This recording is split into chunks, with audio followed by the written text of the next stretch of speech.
A lot of exercise clothes, they're made out of all these engineered fabrics. A lot of them are made out of plastic-containing fabrics, and the chemicals that they're made out of can leach out of the fabrics even more when you're sweating and exercising. So one thing you might consider is exchanging those clothes for more natural fiber products, especially the ones that are in contact with your reproductive parts. My name is Linda Kahn. I'm an assistant professor in the departments of Pediatrics and Population Health at NYU Langone. My research sits at the intersection between reproductive and environmental health. So I look at the effects of environmental chemicals, including plastic chemicals, on reproductive development, on pregnancy complications, and on maternal health. Plastic chemicals affect reproductive health across the life course, including from the earliest stages of fetal development, when the gonads are just forming inside the womb. We also see that puberty is a particularly interesting and vulnerable period for endocrine disruption from these chemicals. And then throughout the adult life, we have opportunities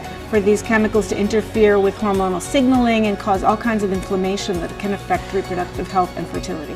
Health outcomes like infertility are not things that happen overnight. These are things that have potentially had roots in the time when you were a fetus developing inside your mother's womb. There are steps that you can take, a lot of simple steps in terms of modifying your lifestyle and diet to try to minimize exposure to environmental plastics. And that includes choosing personal care products that aren't necessarily packaged in plastics, looking for more sustainable feminine care products or even diapers for your baby, and trying to minimize the use of tight nylon clothing, particularly exercise clothing, when you aren't exercising. I feel very privileged to be working at NYU Langone Health because I have access to basic scientists, clinicians, and population scientists. And I think it's this translational approach to science that provides us with the resources that we need to do really high quality science and the opportunity to make an impact on patients and the population.